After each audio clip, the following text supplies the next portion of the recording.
Content on this production is for entertainment and informational purposes only. It is not medical advice, nor is it intended to substitute medical treatment or diagnosis.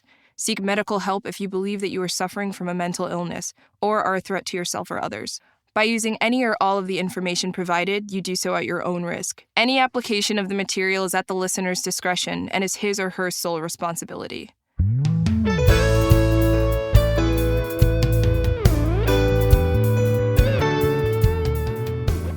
Everybody, Doc Brian here, and welcome to Doc Talks, where we talk about trials, troubles, tribulations, and triumphs in just everyday life. Today, I have with me David Landau, but it's Dave, right? Yeah, Dave Okay. Landau for the. There was already a David Landau, Gotcha. so for the SAG card, I had to go Dave Landau. Dave. Well, it sounds more personable there, right? It does. I think it's more welcoming, a little more laid back. Right. So you are the number one top comedian here in New York City, right? That's correct. Yes. If you read the bio I sent you. Right, yeah. And I'll expect that $20 when you leave Yes. for this little plug here. So I've left it on the dresser. okay. All right. Well, we're happy to and excited to have you with us here today on Doc Talks, and just kind of covering some things that go through lives of successful people. We all have troubles. We all have trials. And I think that sometimes people who haven't gotten to certain goals in life let these issues stop them. And it gets them to a point of where, I'm not worth it. I can't make it. And so I think it's important for us to look at people who are successful and talk about what it took to get them there. That way that we're not giving up on our hopes and dreams. No, I like that. And I don't know. I could probably be even farther, but it's just, I do agree with you that there is just a lot that you get in your own way quite a bit, Right. as you probably know. Well, so I'm from Arkansas. So when you pull up the YouTube, and you can find somebody's name on there and there's more than one video, then they're famous. So, Yes. So that's the way it works. If you can get high enough on a telephone pole to get internet, so. Yeah, that's a big deal there. It is. It's huge. So Dave, tell me a little bit about growing up, where you grew up, family-wise, that kind of thing, mom and dad, siblings. Well, I have a twin brother. Okay. For siblings. We're not identical. We are fraternal. He's taller and has red hair, so I win, even though I'm 5'6". But my mom was a nurse, and my dad he did a lot of different things, coached high school basketball, was in insurance, ran Babe Ruth Little League in Detroit and Grosse Pointe Woods that kind of combined the two cities. So I grew up in a kind of very classic mid-American family, but I grew up in Grosse Pointe Woods, Michigan. I was born in Detroit. And I grew up off of 8 Mile, and we were kind of right on the border of one of the roughest neighborhoods in the world at the time, or at least in the country, and kind of middle-class America. Okay. So as I grew up, I'd say it was fairly normal. I was definitely very shy as a kid and had certain anxieties, and my mom was bipolar, and she would kind of have two temperaments, which was completely kind and loving or completely kind of insane, depending on which mood she was in. And she never, it progressed over time. Right. Other than that, though, I mean, I know that sounds weird. It was a relatively normal family, same to all of our friends. My best friend who grew up in the house behind me is the godfather of my kid. I've had the same friends for all through high school and still to this day. When I was 13, maybe 14, my dad got diagnosed with a brain tumor, soft cell sarcoma, which was a result of him fighting in Vietnam. He had become a self-made millionaire. He grew up very poor, didn't have a dad, worked very hard, and he did fight in Vietnam. And when he put in the claim, his insurance called it a pre-existing condition. And the VA said it wasn't their fault. Soft cell sarcomas aren't a part of it. Since then, they have retracted that, but still given my family nothing, even though we lost everything, because my dad began to pay out of pocket for the insurance. Right. He moved to Boston briefly and then U of M, Ann Arbor, Michigan, which is about 45 minutes to an hour or so from where I grew up. And they lived there so he could get different neurosurgeries done.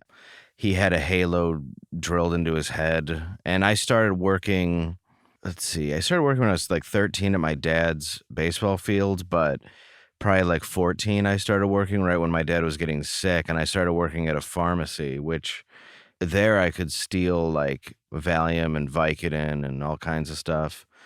It was a different time, mid 90s, before, oxycodone, you're in, Right. flooded the world. And you just get a girl with a briefcase selling you painkillers and buying you free dinners to hook the whole country. Right. And so, yeah, it was at a time where I could just throw some in my cellophane. That was taking the pain away, but that alcoholism hit me quick. I mean, I was really numbing the pain with booze. And I ended up being arrested 12 times before I was 21. 13 altogether, but 12 times when I was 21, all for alcohol and drug-related offenses. I was lucky that I lived in Detroit because they really wouldn't put a white kid into Wayne County Jail. They would only put me inside of the rehab system, mental institution, or juvie. They wouldn't actually put me in a real prison, which was a good thing for me. It allowed me to get away with a lot of stuff. I mean, I don't know if it's good in hindsight, but I guess that's the benefit of at the time being raised in one of the most dangerous places you can. After that, my aunt stayed, not my aunt, but like a family friend stayed with us. And she was an ER surgeon, and she was staying with me. And she actually committed suicide by taking a bunch of pills because it turned out she had been stealing them from the ER. And then she drank a bunch and had committed suicide with those. And then after that, I moved in with my aunt for a while. Now, that was your mom. That was my mom's friend. Okay. Yeah. Like, it was like our babysitter since the time we were real young. But my mom knew her from St. John's Hospital because they both worked there. And you wouldn't have known in a million years. There was this very weird time. One time she picked me up at a restaurant where I was a busboy, and I said I had smoked pot, and she went off on me. And I couldn't believe it because she let us like smoke cigarettes in the house and occasionally drink, so I couldn't understand why. And then I realized it was, she was a drug addict and didn't want me to go down that same slope. Right. So after that, my dad died when we were 18, which was very, very hard. He had been out of commission for about 4 years prior to that. And then the VA still said, we're not responsible, especially now that you're 18, we don't have to pay you. The insurance company, obviously, you can't do much about it. It was ruled as a pre-existing condition. Years later, my mom took her own life because she really couldn't live without my dad. Even her suicide note, which she took pills to do, she wrote, "I'm going to go see your dad, love, Mom." She slowly degenerated over time. I mean, they were together since they were 14, minus a couple weeks. Over time, yeah, she just sort of would slowly lose it, and slowly get more and more bipolar. And it got to the point where the ups were insanely up, like throwing $10,000 birthday parties, and the downs were locking herself inside for a week at a time. And it just became so overwhelmingly obvious that when she did commit suicide, it wasn't that surprising. It was sad, and I knew why she did it, but I could sympathize with it. And she was also, when she was young, she was a candy striper. And this was, when she was 13, she worked inside of a mental health care clinic, and this is 1960.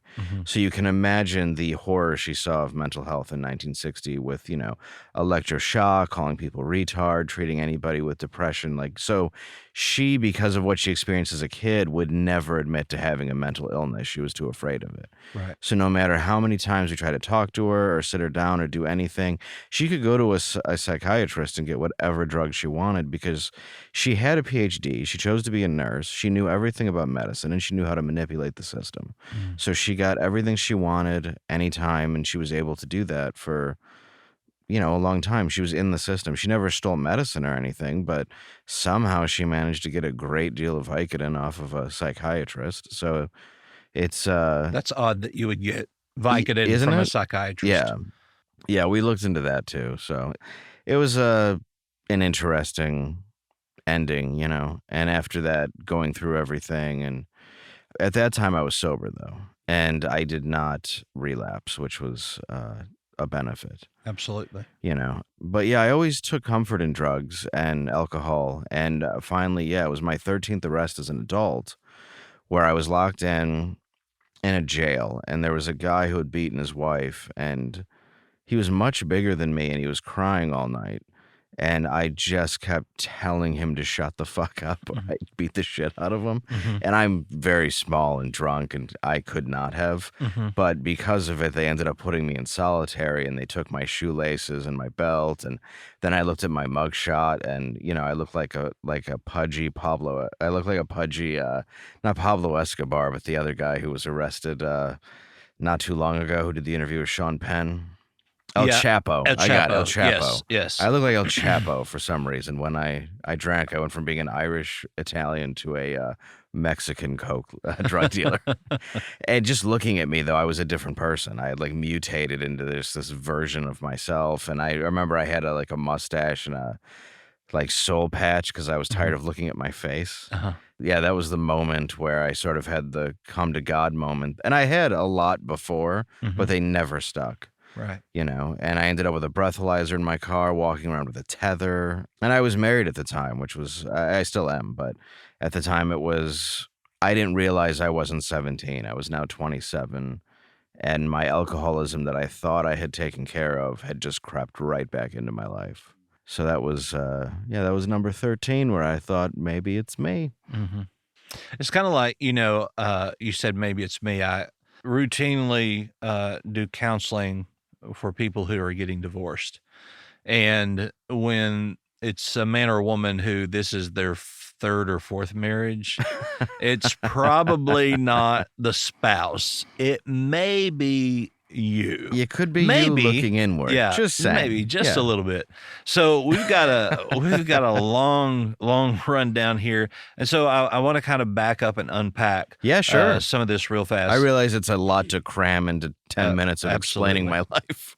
Yeah.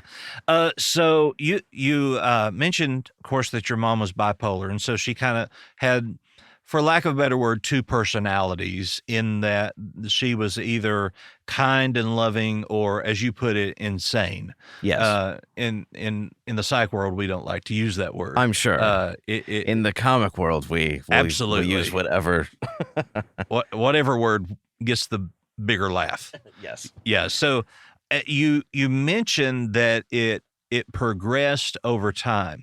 Now, would you say that it actually progressed over time, or you became more aware of it over time? No, I would say it progressed. I definitely was more aware of it over time because when you're young, you just assume mom's in a bad mood. Mm-hmm.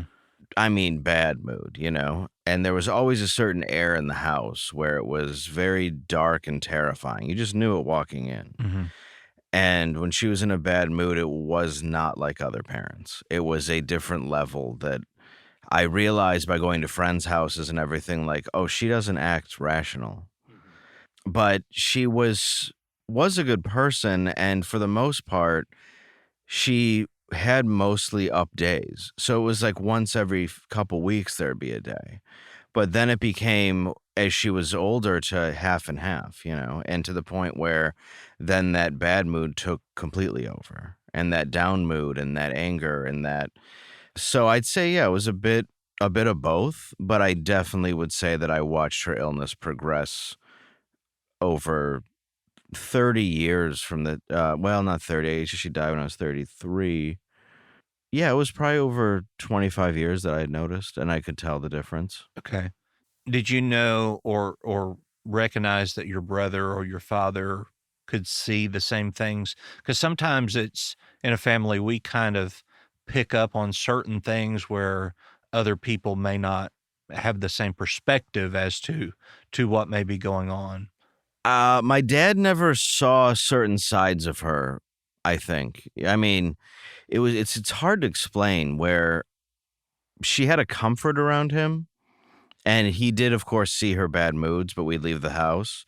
But he knew she was abused when she was younger and had a certain amount of sympathy and empathy for what she had went through. So I think he had justified it because he was always protecting her whole life. And then, yeah, my brother and I knew, we're like, oh, she's such a bitch. Like when by the time we were old enough to defend ourselves, we sort of rebelled. But yeah, I would say definitely people noticed. And as I've heard over time, a lot of people noticed to the point where they'd talk to my dad, and my dad would be like, well, it's my wife, and Right. sort of some level of denial. Right. Especially when he got sick, though, she took care of him and became very passionate about that. And so they were kind of out of the picture for a while, and they didn't want to be, but they had no choice. Right.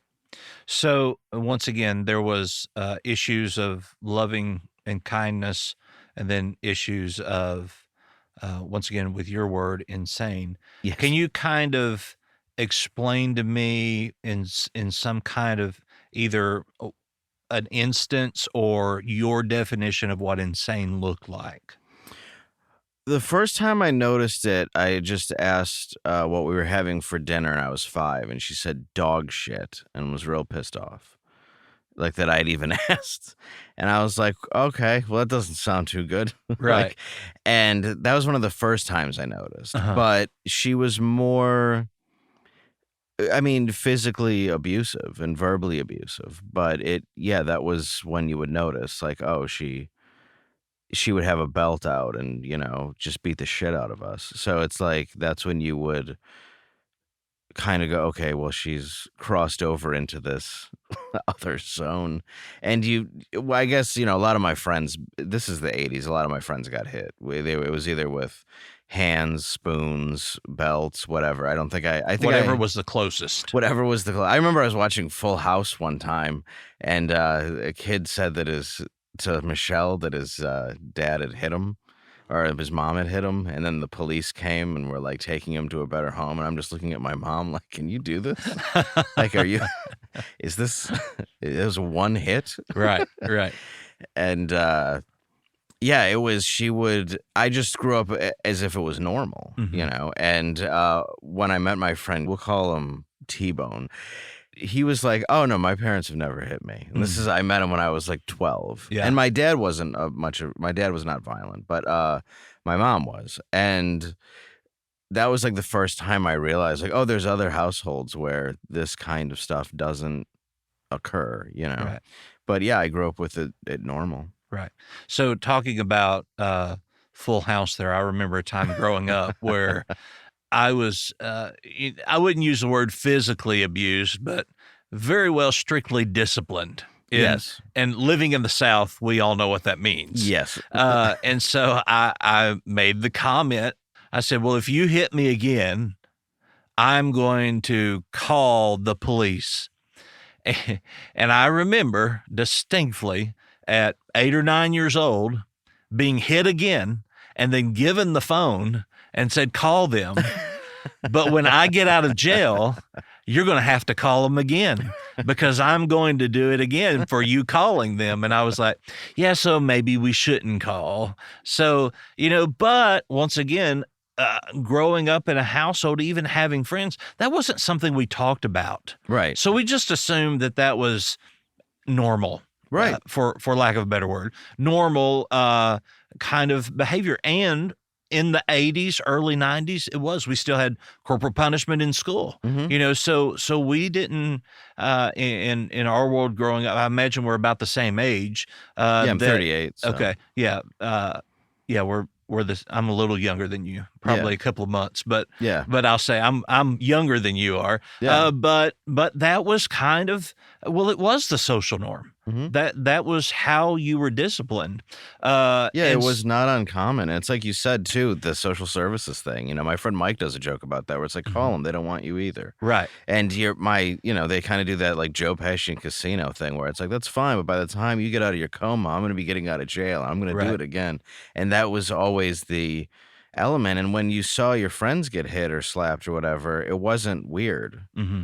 It was, like you said, it was just the 80s and early 90s, and it was very common. Right. I even remember being at a babysitter with this older couple who they had 4 or 5 daughters, and we all, it was like during the summer, and we all stayed there. And in one sense, I was, well, this isn't fair because if one of you got in trouble, you all got spanked. Like Yes. it was, and even today looking back, I'm going, well, that wasn't fair, but it was effective. Yes. It worked, or growing up and nobody would admit to what they did or they wouldn't rat each other out. So you all got, disciplined for it. And it was a different world. I mean, it was just a different world. And some of the younger people can't even fathom what that was like. No, and my son won't have to, Mm-hmm. but that's because of where I came from. But then I look at my parents and I go, well, they were still 75% less than their parents in their world, where they were getting beaten in school, So will we get to a point where the kids beat the parents for discipline? That's what's going to happen. Because my parents always said, this is going to hurt you more than it hurts me. Yes. And I thought, well, that doesn't make sense because I'm the one that needs the discipline. So let me hurt you instead of you hurting me. Yeah, there's always that until you have kids and you have to discipline them, where, I mean, mine was like timeouts for my son. He's only 5, so it's like I don't yell. It's just not, to me, it's not effective. Right. And he's a much better kid, it seems, for it, because he's not terrified of me, but he's also respectful. Right. So Right. it's. Yeah. So in the mid-90s, child psychologist Dr. Spock, he said that if you spank your child, you warp their personality. Yes. Well, mine was warped all over the house. Yeah, I was never spanked. Mm-hmm. That was the odd thing. Yeah. Like, I was never like hit on the butt with the belt. I was hit like almost everywhere else. Right. And it was, it sucked. I was Mhm. like, I'll just take I'd rather have a spanking. But I imagine that's, that leads again to a slippery slope of dominatrix and paying someone to pee on you. So I can't imagine. We can't even get into that kind of, that's a whole other podcast for a whole Yes, different day. I can't imagine. And maybe probably somebody else's podcast because Yeah. I don't You have want the Christian element of.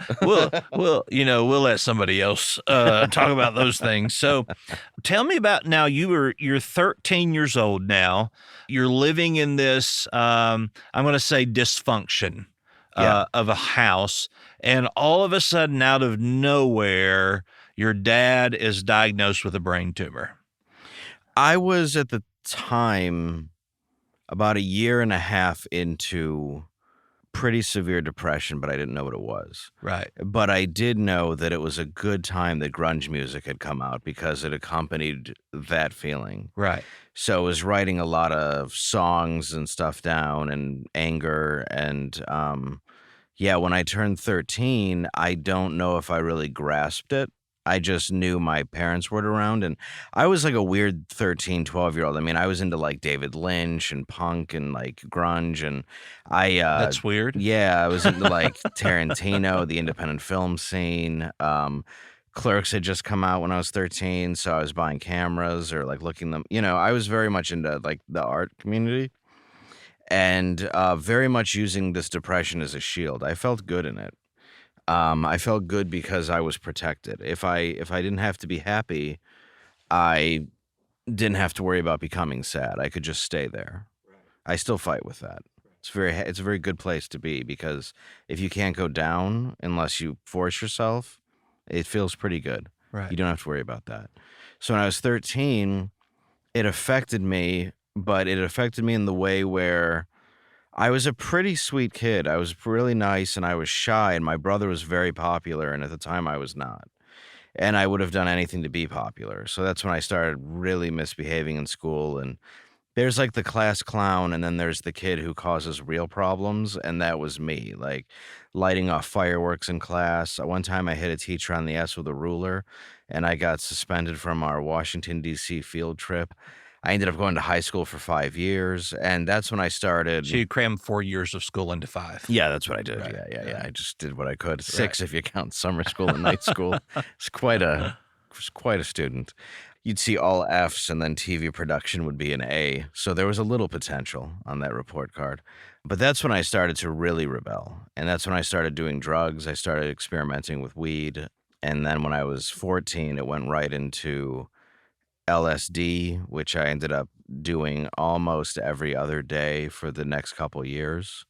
And then there was that, and then of course mushrooms.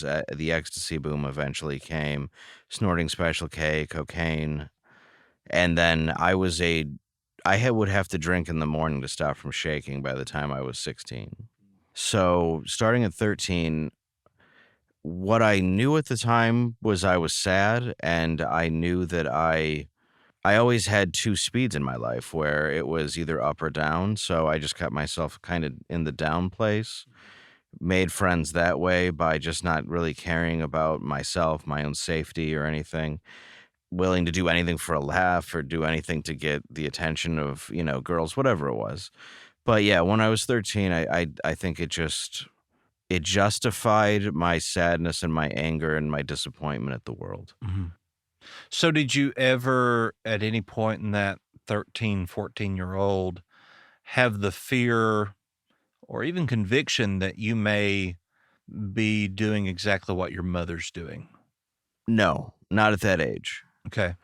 And it's hard because I worry about that. I worry about the genetics of it, hmm but I don't see it as the same for some reason. I could be wrong, but no, I didn't connect it then. I've connected it a bit now, Okay. but at the time it was just coping. Right, because sometimes in adolescence, when we see the mental health condition within our family, we kind of get afraid that we're going down that same path, which then leads to even more depression. And at that point in time, coping the only way that you would know how, which would be alcohol or drugs or being promiscuous, any of those type of things. And Yeah, the it was all three. Yeah, and so the problem is, though, kind of it is looked at, 13 to 17, 18, even into early 20s, that isn't that kind of normal behavior for, someone maybe not average or normal, but it's not unexpected, that Yeah. would be. Now, LSD, ecstasy, that kind of moves into, but I assume that you didn't one day open a beer and then do ecstasy and LSD all in the same day. It was a progression.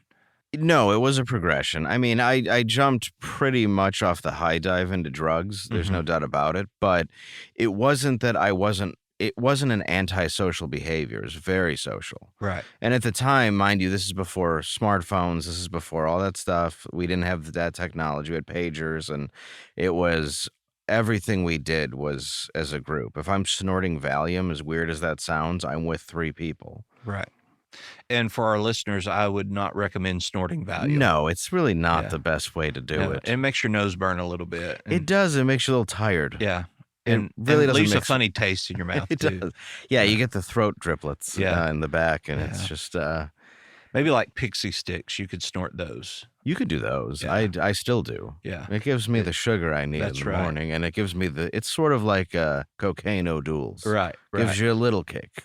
Right. I heard a very bad comedian one time say, I tried snorting Coke, but the ice kept getting in the way. Oh God. Well, good for him. What was So- your diagnosis there? Didn't get beat enough? Yes. Yes. No, actually, it was one of those things where Mama told him he was funny. And so he, was the mother comedian. Welcome to the New York comedy scene. No doubt. And let me tell you, it's not exclusive to New York. Oh no, it's there's a lot of people where it's like, you have to be funny to do this. Right. It's, Right. Yeah. I have a friend. Well, I shouldn't say a friend. We went to high school together, and he is trying to get into the stand-up kind of thing. So he goes to these open mic nights like in Fort Smith, okay. and he will have somebody record him and then upload it to YouTube. And I'm going, why would you upload that to YouTube? Because literally nobody is laughing at anything that you were saying. Putting your open mic set on YouTube is just the kiss of death. And I've told people who have done that, where I've looked at it, it's like, you're terrible and you're just starting.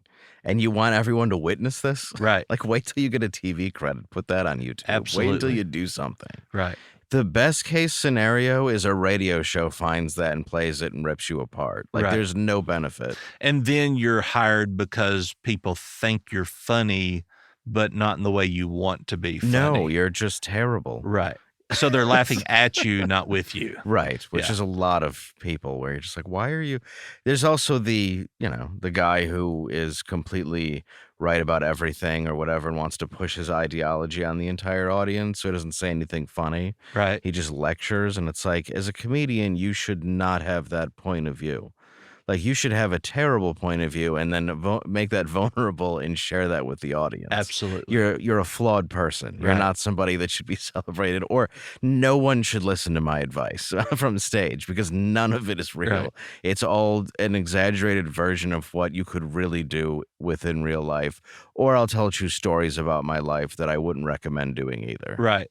It's kind of like, myself as a public speaker, sometimes I say, just because I have a microphone and maybe an 800 number doesn't mean that you should trust everything that comes out of my mouth. Right. Yeah. Yeah, we're all human. Right. Yeah. Right. Yeah. We all make mistakes. Never wrong, but we make mistakes. No, I learn from my mistakes, hence I'm never wrong. Right. So moving into this family friend that committed suicide, have you ever? And I'm not implying that this is what happened, but have you ever thought about that it was easier for your mother to commit suicide, knowing that she had a close personal connection that had done that? Yes, the fact that she had done the exact same thing, I think that she had thought about it for a long time. And yeah, I thought it was for the best. I mean, that's so hard to say now, but once you go through it, she wouldn't get the help that she needed, and her life was just pain. And she was like, she was a good person, so you knew the part of her that was good, and eventually I learned the part of her that was abused, and I took even shit into adulthood. But it's so hard to put into so many words. But yeah, after a while, you just look at her and go, well, I guess this was for the best, which is a very difficult rationale, but I still see it that way. Right. Well, it's in a lot of ways, being arrested, we don't always see it to be, we don't see it to be convenient unless, I know that when it gets really hot outside or really cold, that homeless people will do things to get arrested so they have a place to stay for the get night. some food. Yeah. 3 hots and a cot. Exactly. And, but when we have these inconveniences of life, sometimes if we can say, well, this may really be for the best, it gives us this sense of security and hope that maybe this is what it's going to take for things to get better. Absolutely. Yeah, even with my arrests personally, it took till I was 27. The first 12 didn't mean anything. In fact, I was hanging out in the ghetto so much that I almost used it as street cred more than anything else, because I was going to drug houses and raves in the hood and all kinds of stuff, and crashing cars. So it didn't really affect me in the way that it should have. It just it gave me more reason to be hopeless, and that could allow me to keep drinking. I needed the excuse. I needed the reasons to keep hurting myself. And it was a benefit for me at the time. So your dad died when you were 18. Yes, DaveLandau.com for all your comedy needs. Yeah, he died when I was 18. After fighting it for 4-ish years. Yeah. So how do you think that affected you? Because a lot of times when we see family members suffer, it's easier to let them go, and we don't feel, while we feel loss, it's more comfort in knowing that they're not in pain anymore and that they're not suffering. How did that kind of work in what you were dealing with there?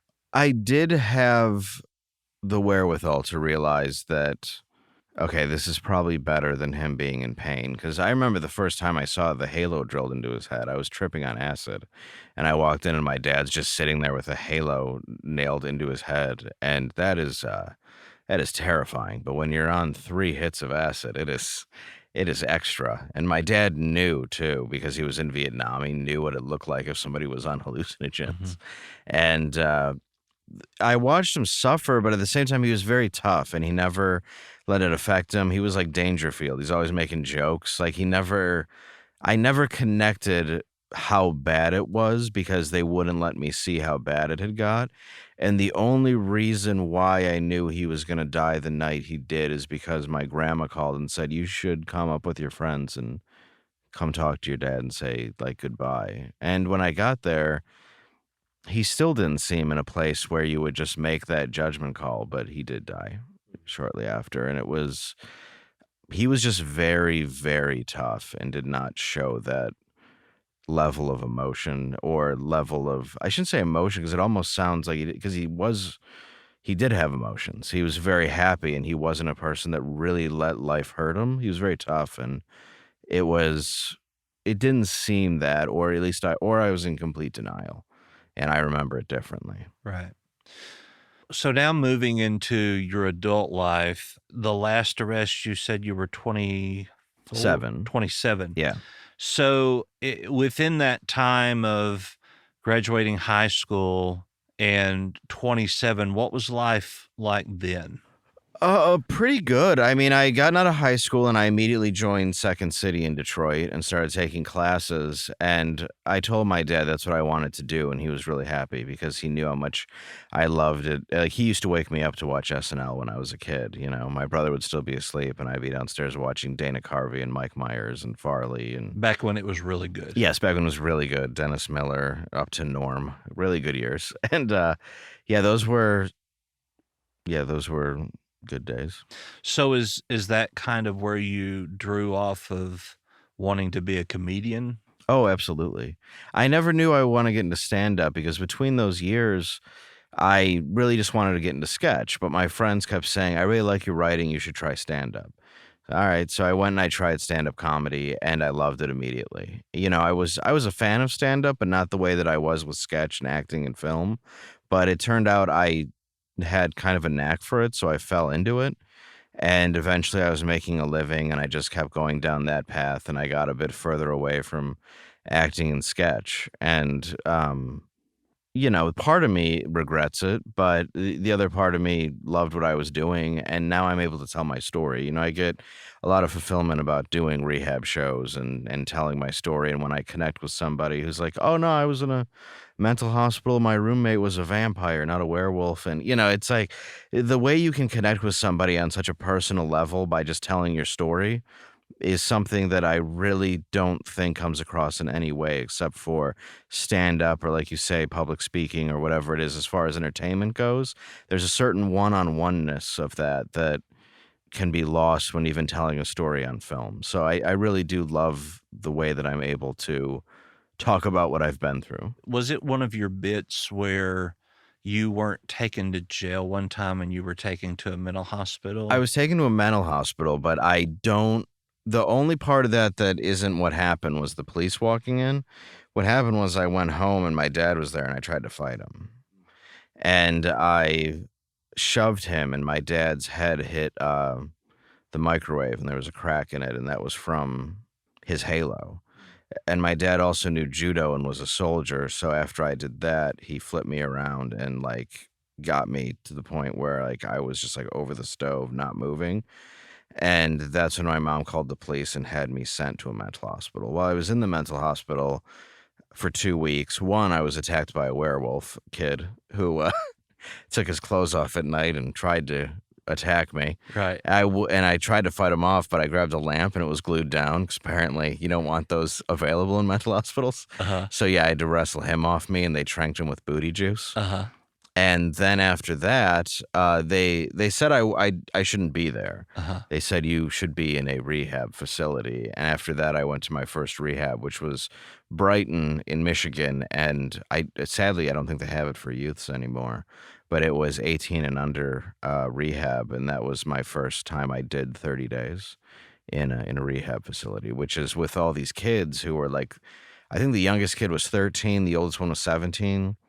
And you would just see these people just having heroin withdrawal and alcohol. I was one of them having alcohol withdrawal and having to take medication to not die. And then in the mental hospital, I was put on antipsychotics at first because I was violent.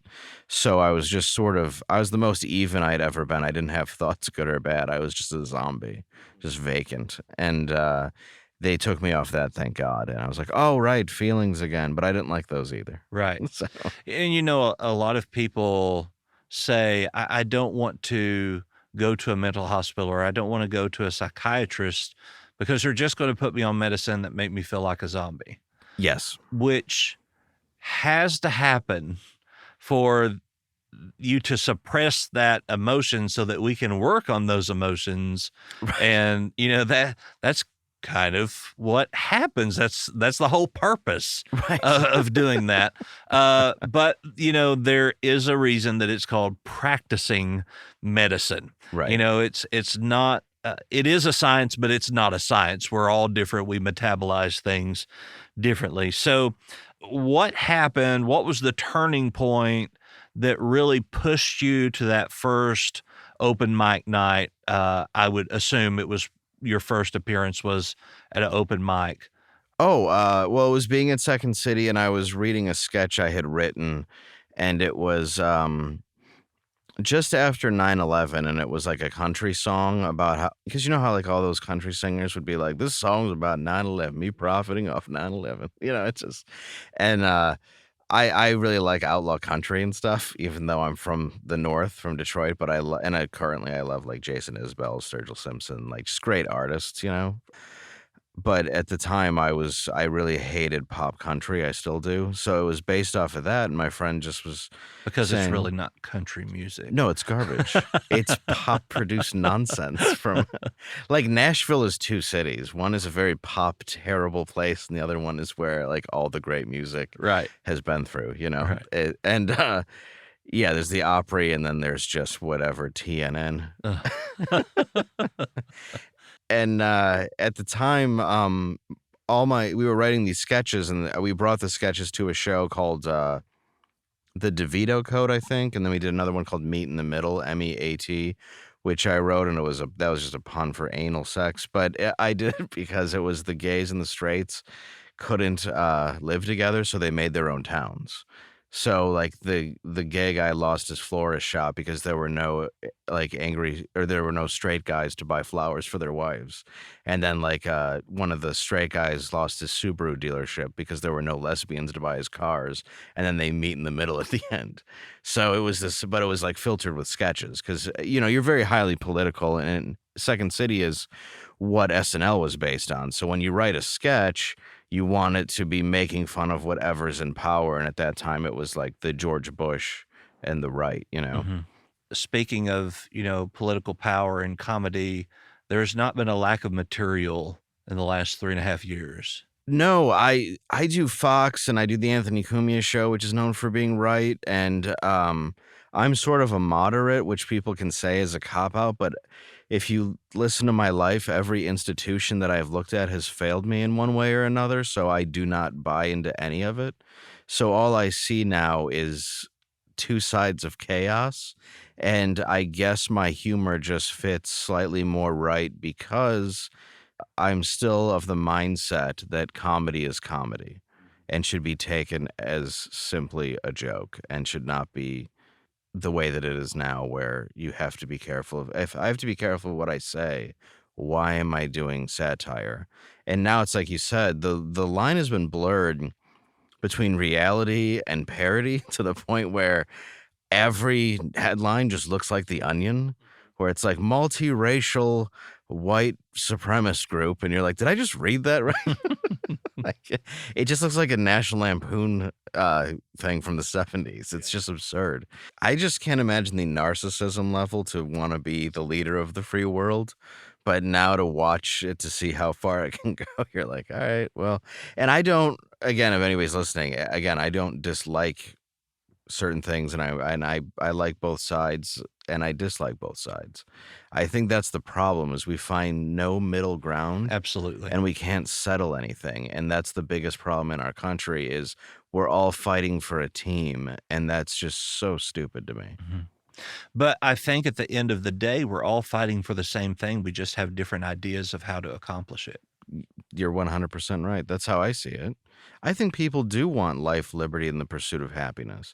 They just don't understand, because of the way our world is technology-wise, I think that we just don't understand what it's like to not have this constant judgment and the idea of millions of people. Like you said, your friend putting it on YouTube. It's like, can you comprehend millions of people being able to see this?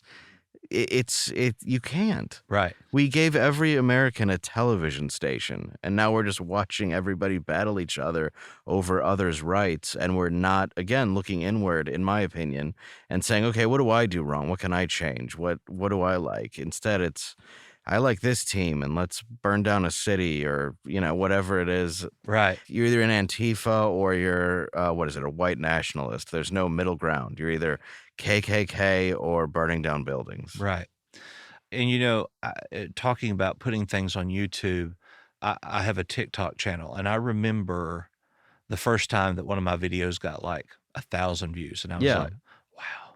And then I had a video pop off that has now like 1.7 million views, and was translated into Arabic and put on the Arabic version of YouTube. And then I start getting all of these emails in Arabic about, and then having to Google Translate to hear their discord and distaste with everything that I just said in 60 seconds, and I'm going, I don't even know, 5,000 people, but to think that 1.7 million people have heard my opinion is scary.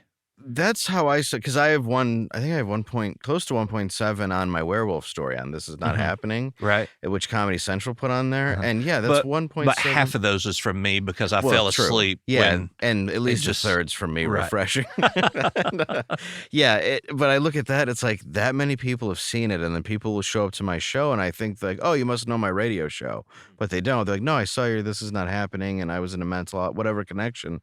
But I look at that, and then you can read through, and I stopped reading comments a while ago. The only time I see it every now and then is, daily when somebody tweets me hate.